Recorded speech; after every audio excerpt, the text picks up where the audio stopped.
I remember sitting on the edge of my bed, the floorboards cold beneath my bare feet, listening to the rhythmic ticking of the battery-operated clock, the only modern luxury allowed in our home, and even that felt like a tiny ticking rebellion. My name is Rebecca, and for 18 years, my world was bounded by the whitewashed fences of our farm and the unyielding, unwritten pages of the Ordnung. To the people who drive past our buggies in their fast cars on the way to Lancaster, we look like a living postcard. They see the straw hats, the modest indigo dresses, and the quiet downward cast eyes, and they think they found a pocket of peace that time forgot. They imagine a simple life of slow-paced romance and handmade quilts. But they don't see the weight of the silence. They don't see the way your heart hammers against your ribs like a trapped bird when you hear the gravel crunching under a buggy wheel at night, wondering if the bishop has seen something he wasn't meant to see. In the old order, we didn't have the words for dating or romance in Pennsylvania Dutch the way you do in English. We had courtship, and it was a word heavy with expectation and fear. When I was 16, I thought I understood it. I'd spent my life watching the older boys at the Sunday singings, trying to decode the language spoken through stolen glances across a crowded barn and the subtle, intentional tilt of a straw brim. But courtship in our community wasn't about flowers or getting to know each other. It was a calculated, high-stakes process where every single move was scrutinized by the community. One wrong word, one accidental touch, and you could find yourself facing the Meidung, the shunning. We were taught from the moment we could walk that our hearts were deceptive above all things. We were told we couldn't trust our feelings, so we had to trust the rules instead. And those rules? They are more shocking than you can imagine. Tonight, I'm going to pull back the heavy, hand-stitched curtain on a world most of you will never truly see. I'm going to tell you about the 7 rules of Amish courtship that are so strict and isolating, they would make any modern dater quit before the first hour was over. These weren't just suggestions, they were the invisible walls of our lives. We'll talk about the reality of bundling, which is much darker than the innocent version people tell tourists, and the chaperone requirements that meant you were never, ever truly alone. But there's a specific reason I'm finally sitting here, speaking into this camera instead of whispering in the shadows of a hayloft. There's a secret I carried for 3 long years, a moment that happened under the dim, flickering light of a kerosene lantern that changed the entire trajectory of my life. There's a reason we never spoke about this in my family, and I'm finally going to tell you why. I didn't know then that this would be the day everything changed. But looking back, the signs were all there, hidden in the scratchy wool of my Sunday dress and the crushing weight of the community's silence. Before I tell you what happened that night, you have to understand the laws that made it so dangerous. The first thing you have to understand is that in the old order, you never actually ask someone out. In the English world, you swipe right or send a text. In my world, you had to navigate the parents first, and that was rule number 1, the invisible wall of parental approval. If a boy wanted to walk you home from a Sunday singing, he didn't ask you. He watched for a sign from your father. If your father didn't give that slight, almost imperceptible nod of his head, that boy simply didn't exist to you. You'd stand there in your stiff charcoal-colored apron, heart-pounding, praying for a movement of a beard that meant you were finally allowed to breathe. Then there were the buggy dates. People from the outside think they're romantic, like something out of a movie, but have you ever tried to have a private, vulnerable conversation while a horse is clopping along and every single neighbor is watching from behind their green roller shades? Rule 2 was, buggies only. No cars, no tinted windows, no escape. You were on display for the entire community, and once you were in that buggy, Rule 3 applied, the rule of the hands. No touching, not a finger graze, not a hand on a knee to steady yourself when the wheels hit a rut in the dirt road. You sat as far apart as the narrow wooden bench allowed, feeling the static electricity of everything you weren't allowed to say. Rule 4 was the chaperone requirement. You were never, ever truly alone. Even if you weren't with a parent, you were in the eyes of the GMA, the community. Someone was always accidentally walking past the barn or stopping by for a sudden late-night visit, which leads to Rule 5, the Sunday singings. This was our only social outlet, but it was really a giant vetting process. The older folks sat in the next room with the door cracked, listening to the rhythm of our hymns, waiting for a voice to falter or a pair of eyes to linger too long. Then there's Rule 6, the one that sounds the most scandalous to outsiders, bundling. But for us, it was a test of iron will.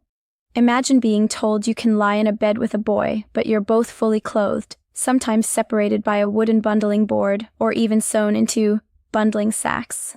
It wasn't about intimacy, it was a psychological endurance test designed by the bishop to prove you could resist the flesh. It felt like lying next to a ghost, someone so close you could hear their heartbeat but so far away they might as well be on the moon. And finally, Rule 7, the bishop's veto. The ordning wasn't written down, but it was carved into our bones. If the bishop decided a boy wasn't plain enough, or if he caught wind of a single rebellious thought, your courtship was over.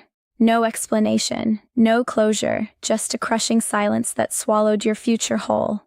We lived in constant fear of being found out, even if we hadn't done anything wrong. The fear wasn't just about getting in trouble. It was the fear of losing your entire world over a single, human moment. It was a humid July night, the kind where the air feels like a wet blanket against your skin and the crickets are so loud they almost drown out your own thoughts.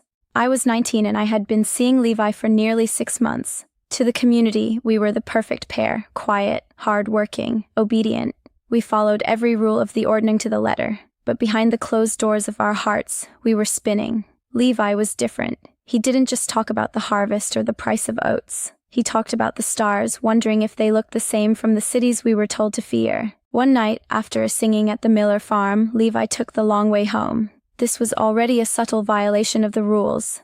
The direct route was expected, and anything else was seen as seeking private time that wasn't sanctioned.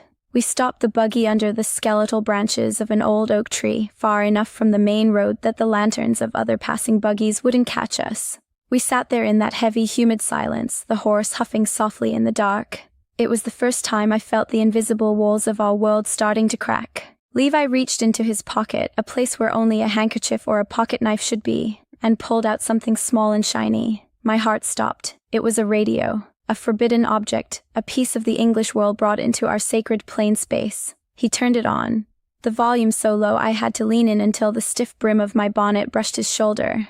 A woman was singing, not a hymn, but something raw and full of longing, a song about a world I had never seen, but suddenly craved with every fiber of my being. In that moment, we weren't just Amish teenagers in scratchy clothes. We were two people standing on the edge of a cliff. I knew that if the bishop found out, if my father saw us sitting there in the dark with devil's music playing, the life I knew would end. The shunning wouldn't just be a threat. It would be my reality. But I didn't care. I reached out and did the one thing Rule 3 strictly forbade. I took his hand. His palm was calloused and warm, and for 5 minutes the rules didn't exist. Then, the sound of a snapped twig echoed through the woods. I froze. My blood turned to ice. From the shadows of the tree line, a figure emerged. It wasn't just a neighbor or a curious child. It was the bishop's younger brother, a man known for his rigid adherence to the rules and his complete lack of mercy. He didn't say a word. He just stood there, silhouetted against the moonlight, watching us. He saw the radio. He saw our joined hands. He saw the rebellion in our eyes. He turned and vanished back into the dark as quickly as he had appeared. We didn't speak the rest of the way home. The silence wasn't peaceful anymore. It was a death sentence. I went to bed that night feeling the walls closing in, knowing that by morning, the whispers would start. But there was something the bishop's brother didn't see, something even Levi didn't know yet. The next morning, the sun rose over the cornfields with a cruel golden brightness that felt like a mockery. I sat at the kitchen table, my hands trembling as I buttered the homemade bread, waiting for the heavy knock on the door that I knew was coming. In our world, news travels faster than a runaway horse. By the time the dew had dried on the tobacco leaves, the bishop's carriage was pulling into our lane. My father's face went pale, a ghostly, terrifying white I had never seen before. The bishop didn't come to talk about the radio. He didn't even mention the hand-holding. He came to talk about spiritual rot. He stood in our kitchen, smelling of cedar and old wool, and he told my parents that I was a lost sheep, a danger to the flock. He demanded I confess, not just to the radio but to the filth in my heart. But here's the secret, the thing the bishop's brother didn't see that night under the oak tree. He saw a girl holding a boy's hand, but he didn't see the small crumpled piece of paper I had tucked into the hidden pocket of my petticoat. He saw a rule breaker, he didn't see a runaway. That paper wasn't a love letter from Levi. It was a Greyhound bus ticket, dated for 3 days later, and pinned inside my corset was $140 I'd spent 2 years secretly saving from selling hand-woven baskets to English tourists behind my father's back. Levi wasn't just my boyfriend. He was my co-conspirator. We had been planning our escape for months. The radio wasn't just for music. It was our way of hearing the voices of the world we were about to join, a way to make the outside feel less like a monster and more like a home. When the bishop pointed his finger at me and demanded I kneel and beg for forgiveness, I didn't move. For the first time in 19 years, the crushing weight of the community's silence didn't feel like a burden, it felt like a choice. I looked at my mother, whose eyes were filled with a grief so deep it looked like death, and I realized that if I stayed, I would eventually have those same eyes. I would be the one watching my own daughter disappear behind a bonnet and a set of impossible rules. I didn't wait for the formal shunning. That night, while the house slept and the owls called to each other across the creek, I stepped out of my plain leather shoes and into the sneakers I'd hidden in the tall grass. I walked 6 miles to the edge of the county line. Levi wasn't there. He had lost his nerve at the last second, terrified of the eternal fire the bishop promised him.